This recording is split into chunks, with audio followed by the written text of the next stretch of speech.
Shalom, saudara yang terkasih di dalam nama Tuhan Yesus. Apa kabarnya hari ini? Saya berharap saudara dalam keadaan luar biasa, penuh sukacita dan tetap dalam perlindungan Tuhan. Apapun kegiatan saudara, apapun aktivitas saudara, dan dimanapun saudara berada, kiranya tangan Tuhan yang selalu melindungi saudara. Bersama dengan saya, Ayu Lestari Malau dari channel Khotbah Pendeta. Dan pada kesempatan kali ini kita akan mendengarkan kesaksian saudara kita yang sungguh luar biasa, yang mukjizat-mukjizat Tuhan yang telah dia alami di dalam kehidupannya melalui tuntunan Tuhan sehingga dia memperoleh keselamatan yang kekal. Bagaimanakah kesaksiannya? Mari kita dengarkan bersama-sama. Kami diberi kesempatan untuk bersaksi dan mudah-mudahan kesaksian kami ini menjadi penguat keimanan, terutama beriman kepada dan kepercayaan kepada Yesus Kristus, terutama untuk diri kami sekeluarga dan untuk orang lain. Kesaksian kami ini kejadiannya di daerah Cianjur. Di daerah Cianjur saya mengalami sakit-sakitan. Mau berobat ya berobat cuma sekedarnya aja, kalau secara operasi saya tidak sanggup. Tidak sanggup, itu biayanya mungkin puluhan juta. Terutama anak kami yang sekian banyak, 2 anak laki-laki dan 2 anak perempuan, belum ada yang mapan. Jadi saya cuma minta doa saja, mengeluh dalam doa, terus-terusan tiap hari, tiap malam berdoa. Kesakitan memang udah lama sakitnya, tetapi kambuhnya sekitar 4 bulan lamanya. Terus saja berdoa, dan saya mau bangun pun susah, mau tidur pun susah, pinggang itu terasa putus. Nah, lama-kelamaan, sudah 4 bulan lamanya lah, berdoa terus menerus. Kalau berdoa ya, karena saya pada waktu itu masih beragama Islam, cuma meminta kepada Allah Subhanahu wa Ta'ala dan barokahnya kepada Nabi besar Muhammad Shallallahu Alaihi Wasallam. Cuma itu aja, minta kesembuhan atau minta keringanan penyakit, itu aja, supaya saya bisa bekerja. Sudah 4 bulan lamanya saya tidak bisa bergerak. Saya sudah putus asa, sudah tidak ada harapan lagi hidup. Ya lebih baik saya mati aja daripada begini. Mah dikasih dojaan, dikasih misalnya percobaan yang sedemikian berat. Jadi lebih baik mati saja. Putus asa. Saya sudah begitu lah. Nah, tetapi dalam berdoa terus menerus, malah yang datang malah petunjuk. Pada satu hari, ya satu malam, dalam mimpi, mimpinya seorang anak kecil, kira-kira umur 8 tahun, tetapi dia tidak memberi nama, cuma dia ngomong aja sama saya, Pak, berdoanya harus kepada Tuhan Yesus, katanya. Loh, Tuhan Yesus. Saya cuma mendengarkan aja di dalam mimpi, mendengarkan aja. Petunjuknya seperti itu, harus berdoa kepada Tuhan Yesus. Ya akhirnya saya bangun pagi-pagi, ngelamun, ya sambil ngedepong gitu kan, saya nggak bisa bangun apa-apa. Kok ngapa? Saya minta keringanan, penyakit, apalagi sembuh. Sekarang malah ada yang nyuruh harus berdoa kepada Tuhan Yesus. Tuhan Yesus itu siapa? Malahan saya tanya kepada istri saya pun sama, tidak tahu. Tidak tahu. Tidak tahu Yesus, iya, tidak tahu. Cobalah tanya, sekarang kan di sini banyak orang Kristen, di daerah saya banyak orang Kristen di situ. Berbaur. Yang datang ke tempat saya, ke kolam. Nah, pada datang berbaur. Tapi saya terus terang tidak tanyakan bagaimana atau saya mimpi begini, tidak dijelaskan. Cuma saya tanya, siapa Tuhan Yesus itu yang sebenarnya? Sama orang Kristen. Oh, Tuhan Yesus itu Isa Al-Masih. Tuhan kami, katanya. Oh, Tuhan Yesus itu Isa Al-Masih. Kalau Isa Al-Masih saya tahu dalam Al-Quran kan ada. Ada itu di dalam Al-Quran. Al-Masihu, Al-Masih. Nah, di dalam Al-Quran pun ada. Oh, baru tahu sekarang ya nama Yesus itu Isa Al-Masih gitu. Ya udahlah. Habis ada apa? Katanya enggak. Saya mau nanyain aja. Ya, mau nanyain aja. Saya menghadap. Di dalam hati belum percaya. Harus bertanya, harus berdoa kepada Tuhan Yesus. Kan harus iman. Baru percaya. Kan seperti itu. Ya. Gimana ya sekarang? Saya mau tanyakan kepada orang Kristen, wah kalau ditanyakan kepada orang Kristen, bagus itu. Petunjuk dari Tuhan, Tuhan Yesus, kan gitu jawabnya. Tetapi kalau bertanya kepada orang Islam, wah itu cuma memperolok-olokan aja. Lah gitu kan. Pasti jawabnya begitu kalau nanya kepada orang Islam. Jadi saya tidak mau menanyakan kepada orang. Jadi lebih baiklah sekarang minta petunjuk lagi lah pada orang itu yang kemarin datang. Coba sih. Yang sebenarnya bagaimana saya ini. Pada hari kemarin minggu kedatangan anak itu, selang 1 hari datang lagi mimpi yang seperti itu juga. Datangnya anak kecil yang seperti kemarin, pakaiannya, rambutnya, senyumnya, itu ininya masih yang kemarin. Nah ini kan aneh. Aneh. Kalau mimpi ya mimpi, semua juga pada mimpi. Tetapi kan mimpi sekarang misalnya ketemu sama si A, besok malam lagi mimpi ketemu sama si B, kan lain lagi acaranya, kan itu mimpi. Kalau ini mah enggak.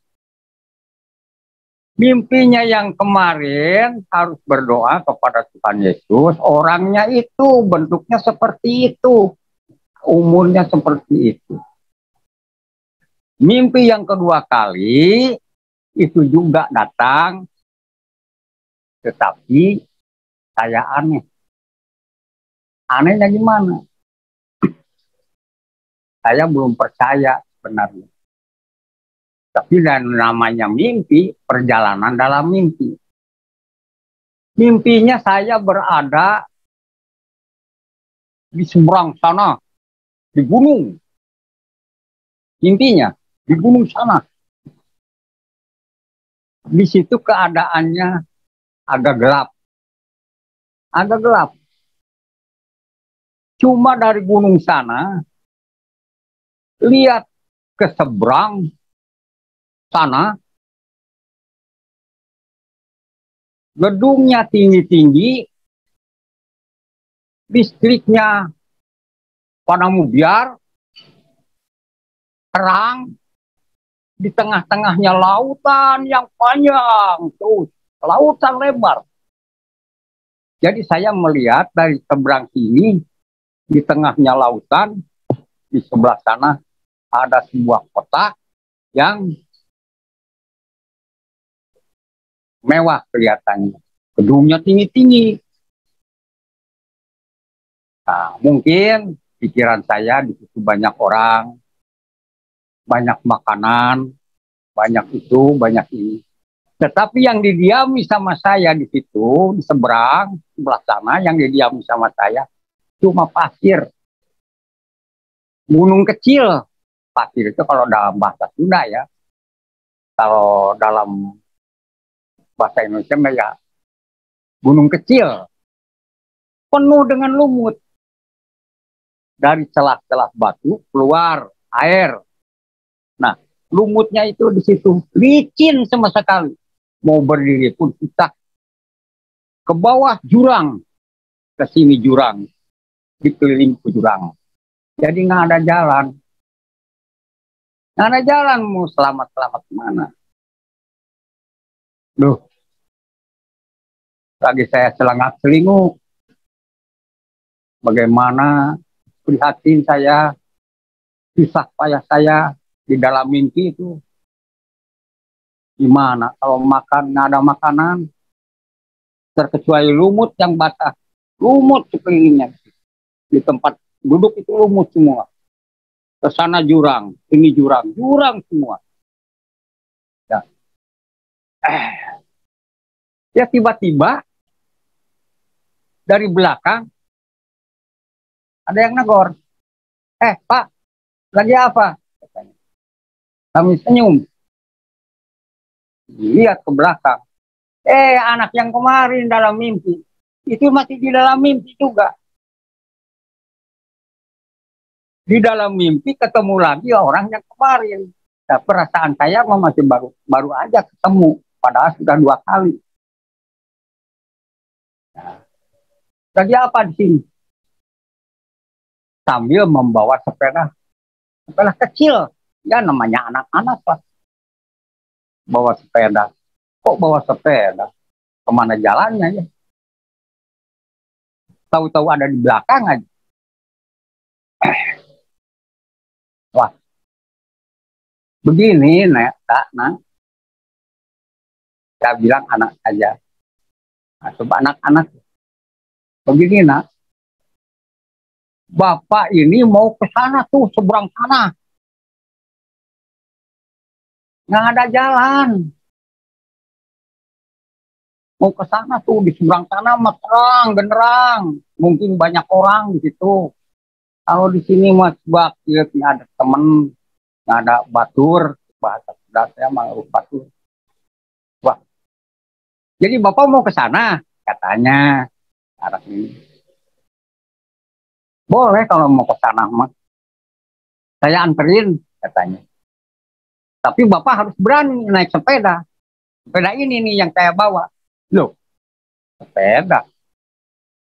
Saya pikir, ya kalau sepeda logikanya kan harus di jalan rata, di darat. Ini kan juram ke bawahnya. Paling jauh bisa ke bawah. Mati. Enggak, Pak. Enggak. Yakin Bapak kalau berani naik sepeda ini, Bapak pasti selamat. Yakin selamat sampai tujuan kita. Mau enggak? Saya berat menjawab. Sebab dalam pikiran saya pasti mati. Yuk bisa di bawah, namanya sepeda. Kan kalau sepeda harus jalan rata. Itu pikiran saya. Di dalam mimpi pun. Ya. Lalu dia nanya lagi, berani enggak? Ya kalau berani, Bapak selamat sampai sana. Tanggung jawab, benar. Selamat sampai tujuan, sampai di sana. Di sana tuh, kota besar. Gedungnya tinggi-tinggi. Pasti di sana banyak orang. Ya boleh deh. Ya pikir saya, di situ juga pasti mati karena nggak ada makanan. Nyungsep juga mati. Ya lebih baik mati aja tuh. Dalam pikiran saya. Ya udahlah. Tapi si anak ini katanya tanggung jawab sampai tujuan karena pasti selamat. Tanggung jawab. Boleh saya duduk aja. Baru juga duduk. Di sadelnya, pegang setangnya, dari belakang didorong. Seng, ajaib, malah aneh. Sepeda itu bukan nyungsep, malah bisa terbang. Loh, terbang. Ya enak kalau sudah terbang. Ya kalau lihat belakang juga melambaikan tangan. Terus katanya. Anak itu. Nah, lalu saya terus aja. Jauh banget. Lautan yang begitu terus. Saya lirik ke sana, di atas lautan. Wah, merasa gembira saya. Nah, ketika mau turun, udah nyampe aja ke sana, ke atas daratan di sana. Ketika mau turun, kira-kira ya 30 meteran lah kalau sekarang dari atas ke bawah. Turun si sepeda, turun sendiri. Helak. Tiba di bumi, ya tiba di atas tanah, aneh bin ajaib lagi. Anehnya, si sepeda itu berubah. Ban depan hilang, ban belakang hilang. Cuma yang ada setangnya dan batangnya yang atas. Saya pegang, jadi salib. Wah, kok ini jadi salib begini ya?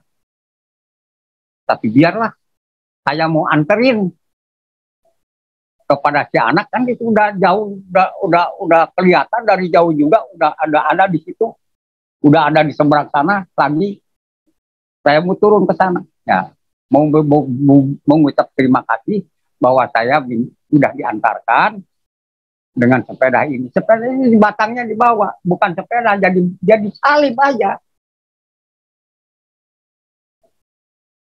Batangnya ke bawah, setangnya di atas, saya pegang ke tengahnya, dibawa. Di situ gedungnya mewah-mewah, memang benar. Kelihatan gedungnya tinggi-tinggi, terang-terang. Tapi belum ada orangnya, nggak kelihatan. Cuma pagar, sekelilingnya di pagar. Nah, saya sudah keliling. Anak kecil itu tidak ketemu lagi.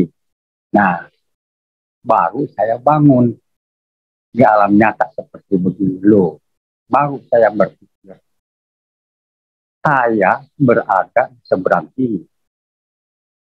Berarti saya ada di dunia sebelah ini, di dunia gelap. Gelapan di situ kelihatannya gelap, agak gelap itu. Kalau di sana terang, kelihatannya mungkin dari kegelapan ini akan saya pindah ke tempat yang terang. Itu saja mutolak dalam diri saya. Di pikiran terus. Tapi saya belum percaya kepada Tuhan Yesus. Bukan kepada Tuhan, belum percaya kepada yang sebenarnya itu orang-orang yang ada di situ. Saya tidak bisa ngobrol gitu ya. Takut kalau banyak orang yang ngolok-ngolokan gitu. Jadi saya diem aja di rumah. Cuma panggil si emak. Mak, gimana ya saya mimpinya begitu. Kalau sekarang ya mimpinya begini. Anak yang kemarin keimpian, dalam impian, ya udah datang lagi. Tapi gimana ya? Terus. Nah di sini tarik menarik. Percaya, nggak percaya, enggak tuh saya di dalam. Kepercayaannya anak yang memberi petunjuk benar-benar ini petunjuk karena anak itu lagi. Jadi benar-benar ini petunjuk dari Tuhan. Percayanya. Kedua, kepercayaan saya.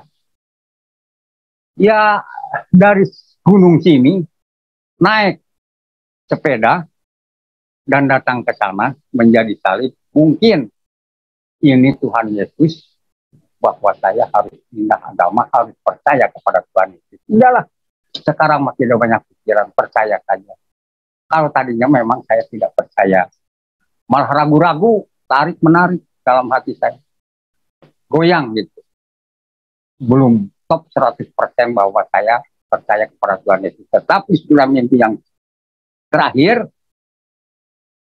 saya diselamatkan dari tempat kegelapan ke sana, juga yang dikendarai itu setainya sepeda menjadi salib.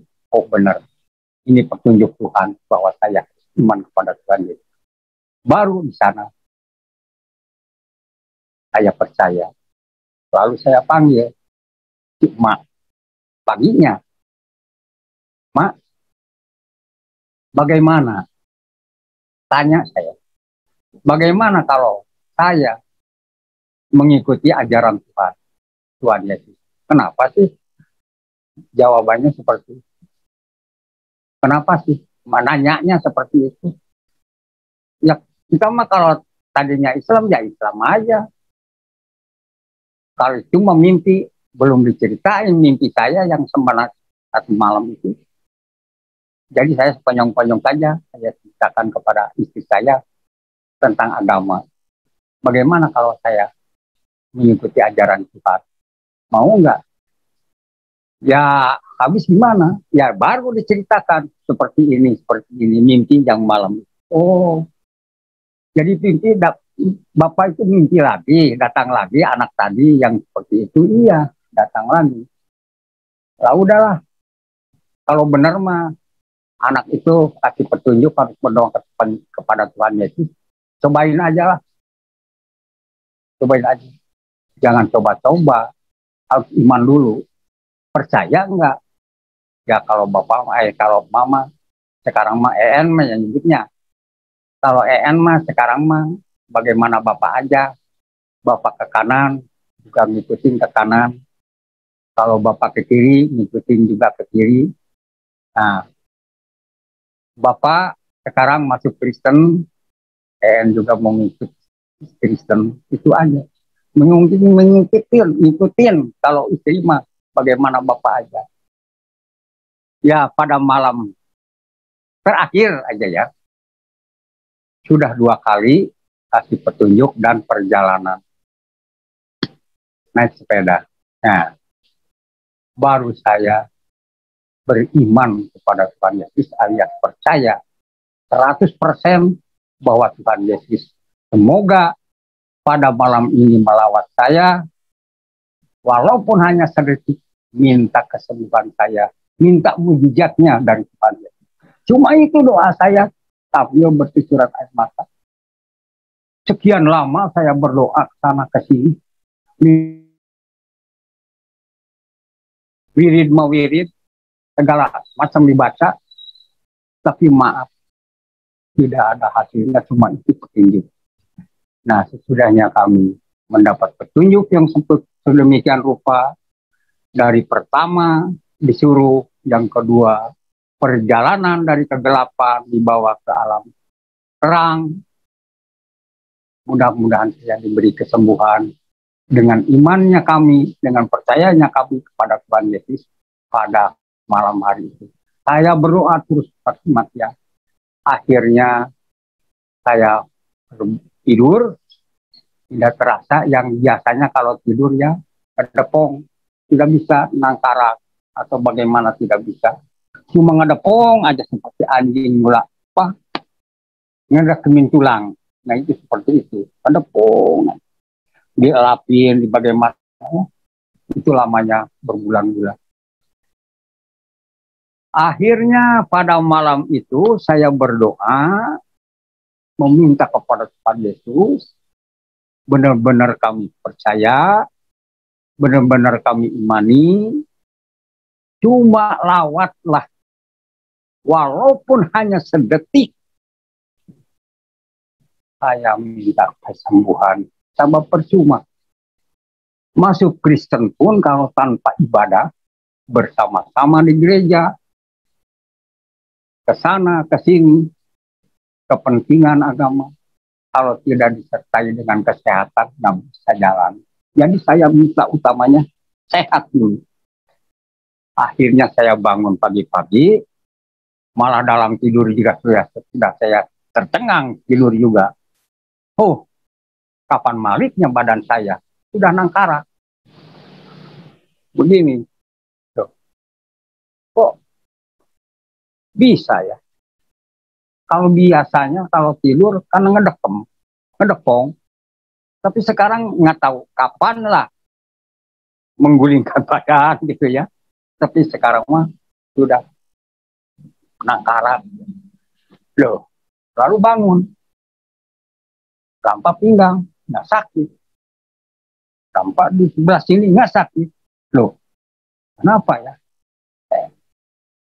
Lalu saya pergi ke dapur. Biasanya jam sekian istri saya sudah masak air, mau ngelapin badan saya. Tetapi saya mah pada waktu itu nyamperin dia ke dapur. Loh, Pak, memang sudah sehat? Iya, sehat. Tidak terasa apa-apa tuh. Ya tuh, ya. Ini berkat lagi. Berkat Tuhan Yesus, terima kasih saya disembuhkan, mengucapkan beribu-ribu terima kasih kepada Tuhan Yesus bahwa saya telah dikasih mujizat yang luar biasa. Nah, dari hari itu, saya pun ingin pergi ke gereja ya, dekat ke gereja dekat. Nah, tapi gimana ya ke gerejanya? Takut, gereja juga takut. Takutnya gimana? Pada waktu itu masih zamannya aman, bom-boman tuh, zaman bom-boman ya. Waktu itu kan bom tuh di mana, di Bali kan di mana, daerah mana-mana banyak bom-boman terus-terusan. Nah, jadi saya pergi mau ke gereja, tapi berpikir iya, kalau saya sekarang masuk itu hari Minggu, hari kebaktian. Kalau saya masuk ke dalam gereja, pasti orang curiga. Kan Bapak ini orang Muslim. Kalau saya masuk, wah, yang ada di dalam gereja itu pada nengok pada saya, melihat. Loh, jadi ya kadang-kadang ya curiga lah. Kalau itu zaman bom-boman. Jadi lebih baik kayak di luar aja. Mendengarkan firman Tuhan, mendengarkan pujian dimulai kebaktian di dalam gereja itu cuma saya ada di luar, di terasnya, di luar. Kan pintunya ditutup. Saya berada di luar, mendengarkan aja. Oh begini ya, caranya orang Kristen beribadah. Terus saja, pujian-pujian, terus mendengarkan firman Tuhan. Nah, sudah doa syafaat, ditanya ya. Tamat doa syafaat, saya berangkat. Takut. Ya itu tadi, takutnya curiga, gimana. Jadi saya berpikir, wah kalau begini memang ada ujungnya. Kalau mau masuk gereja mah, harus tanya kepada paling itu majelis ya. Lalu saya tanya, ada yang kenal perempuan, sekarang sudah almarhum. Tanya, Bu, kalau mau ke gereja, gimana caranya? Mau ke gereja, ya tinggal masuk aja. Loh, kan curiga, Bapak mau orang Islam. Kalau sekonyong-konyong masuk gereja, orang pada curiga. Kan sekarang zamannya lain. Zaman bom-boman gitu. Ya gampang. Tinggal ketemui aja para majelis di Biston, katanya. Biston itu bagaimana? Katanya. Ya Biston, saya nggak tahu namanya Biston. Di belakang kan ada bangunan. Nah itu di sana Biston namanya. Di situ kalau hari Jumat berkumpul semua pendeta, para majelis. Nah di situ kamu berbicara. Kalau mau masuk, kenapa sih sekarang mau masuk Kristen lagi apa, jadi kaget dia. Ya, memang ini berkat Tuhan. Saya harus masuk Kristen berangkat. Ya, pada hari Jumat saya ketuk pintunya. Assalamualaikum. Dia jawab, Waalaikumsalam. Loh, ada apa? Oh, Bapak, memang sudah pada kenal, so dekat. Saya di laut, ini di daratan namanya Kampung Palalangon. Di situ ada gereja. Dekat, tinggal nyebrang, naik, nyampe ke gereja. Ada apa, Pak? Oh, begini. Kalau Bapak ingin tahu asal usulnya saya masuk Kristen, saya akan kesaksian dulu sedikit. Kesaksian bahwa saya mendapat disuruh harus masuk, harus berdoa kepada Tuhan Yesus. Kan saya sakit sekian lama, mungkin pada tahu semuanya juga. Oh iya, karena Bapak sakit. Sekarang sembuh. Saya disembuhkan oleh Tuhan Yesus. Itu saja alasannya. Oh, puji Tuhan. Jadi sekarang masuk ke sini, mau masuk Kristen. Iya, saya sudah percaya dari rumah juga. Dari kemarin juga saya sudah percaya. Maka saya disembuhkan ini, kepercayaan saya sudah berubah. Keimanan saya sudah berubah. Saya tinggal masuk ke gereja, didaftarkan. Daftar di situ, masuk gereja. Ya, puji Tuhan tiap hari. Tiap minggu, Rebo, Kemis, Jumat yang pre, itu kan ada apa ibadah keliling tiap rumah.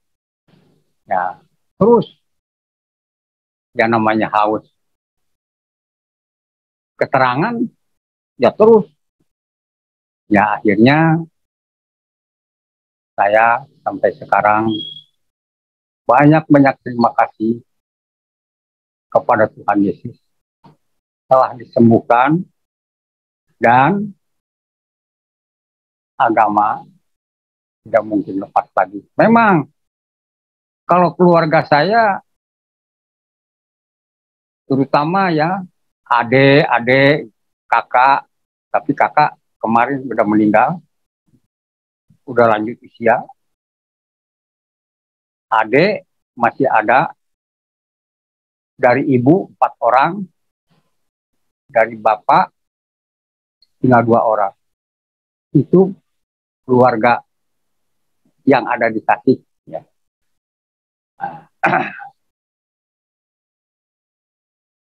Sering sesudahnya saya masuk, kalau tadinya biasa-biasa saja, sesudahnya saya masuk Kristen, itu orang pada benci pada saya, keluarga pada membenci, terutama adik saya. Adik saya yang kemarin meninggal, masih muda meninggal, ya, adik saya.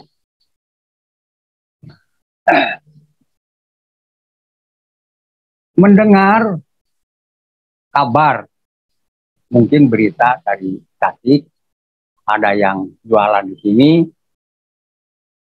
berita saya masuk Kristen, nyampe ke Tasikmalaya, dibawa sama orang yang jualan. Jadi dulu adik-adik saya yang ada di Tasik itu membenci saya. Saya malahan biasanya tidur di sana sama anak, sama mantu. Kalau pergi ke Tasik, dihormati sama dia. Benar, dihormati. Duduk, tidur di situ, makan bersama. Tetapi sudahnya saya mendengar ada berita masuk Kristen, benci sama. Yang mudah-mudahan Tuhan Yesus merubah, bisa membolak-balikan hati manusia yang tadinya membenci supaya menjadi kasihan, terutama masuk ajaran Tuhan juga. Nah, anak saya pun yang lebih dulu masuk Kristen. Memang yang dulu masuk Kristen itu anak saya dibenci. sampai sekarang entah ada di mana. Katanya sekarang ada di Sumatera. Katanya memang kalau di sini sudah tahu, memang saya sudah masuk Kristen, dia gembira. Tapi sebelumnya dia tahu masuk bahwa Bapak masuk Kristen, dia nggak jauh pergi. Nah, juga anak saya yang belum masuk cuma tinggal 2 orang. Yang satu perempuan, yang satu laki-laki. Kalau yang laki-laki sudah mengikuti, malah lebih dulu masuk. Yang tadinya dibenci saya, malah sekarang sudah aktif dengan saya, sudah biasa lagi dengan saya, cuman tidak ada di sini, di Sumatera. Nah, kalau yang ini, tadinya memang saya benci sekali waktu Islam. Kalau di sini, mencaci saya. Loh, ya kalau dikawinkannya, namanya orang Islam kan, waktu itu saya masih Islam, mengawinkan anak di KUA, otomatis pikiran saya mau masuk Islam, kan gitu. Kawinnya di KUA ya Islam, kalau kawinnya di gereja ya Kristen, kan gitu. Dikawinkannya di KUA, tetapi mantu saya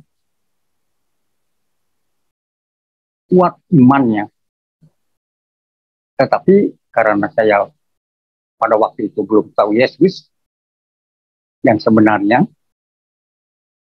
saya benci kepada mantu saya. Oh, kan kamu dikawinkan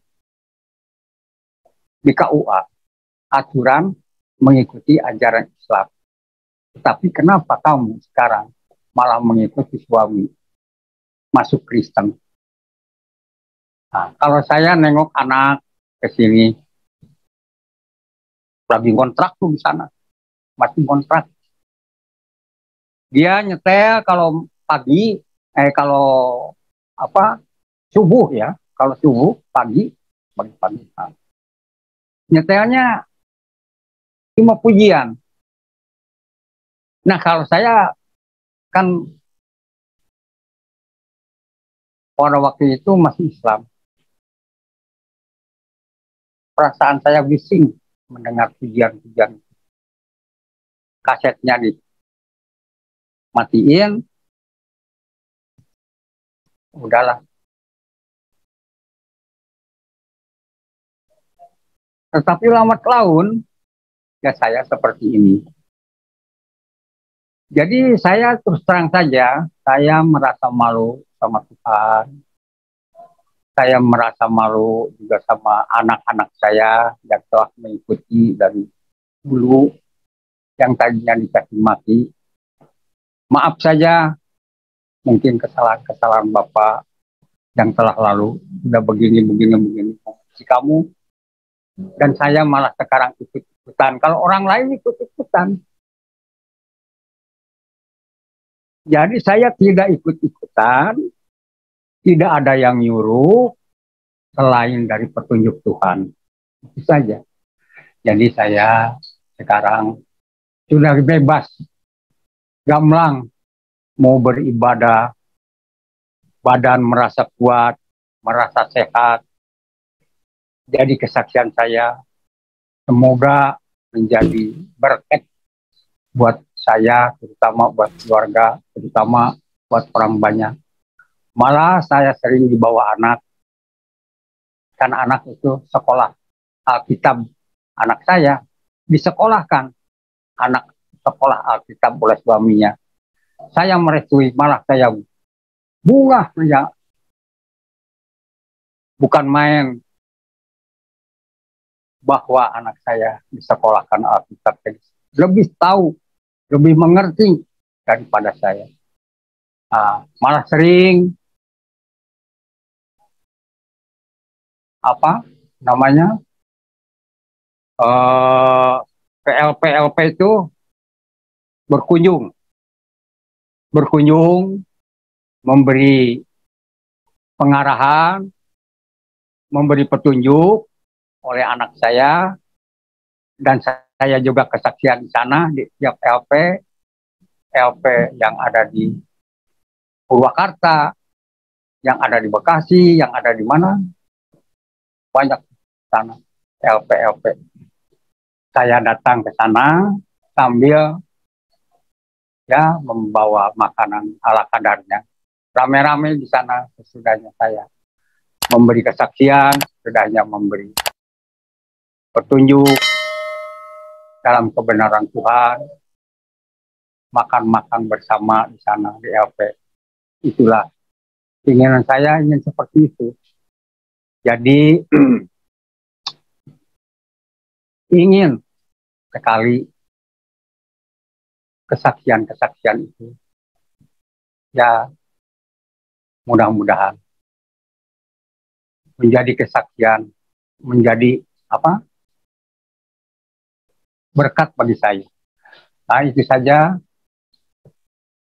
kesaksian saya. Panjang lebarnya mungkin banyak kesalahan. Dalam ucapan kami maklum, orang sudah tua juga maklum, bahasa campur, ada bahasa Sunda, ada bahasa Indonesia belum lancar, tidak begitu lancar. Maaf yang sebesar-besarnya untuk para pendengar semua, tetapi intinya adalah supaya menguatkan keimanan dan kepercayaan kepada Tuhan Yesus. Tua boleh rontok rambut, boleh rontok gigi, tetapi keimanan dan kepercayaan tidak boleh rontok. Bahkan makin tua harus makin kuat, makin tegar. Itulah. Terima kasih dan Sungguh luar biasa, saudara, kesaksian yang telah kita dengarkan. Kesaksian ini memberikan kita keteguhan dalam mengikut Tuhan Yesus, memberikan kekuatan bagi kita setiap orang-orang yang percaya bahwa hanya bersama dengan Tuhan Yesus ada keselamatan, bahwa apapun yang kita minta kepada Tuhan, Tuhan akan memberikannya. Selama kita mengikuti tuntunannya dan percaya kepadanya, kita melakukan perintahnya, yakinlah kita akan memperoleh keselamatan yang kekal itu. Firman Tuhan dalam Yohanes 17 ayat 3. Inilah hidup yang kekal itu, yaitu bahwa mereka mengenal Engkau, satu-satunya Allah yang benar, dan mengenal Yesus Kristus yang telah Engkau utus. Sungguh luar biasa. Kita mengenal bahwa hanya satu juru selamat kita, yaitu Tuhan Yesus Kristus, yang telah memberikan nyawanya, yang telah rela berkorban disalibkan demi membayar dosa kita, saudara.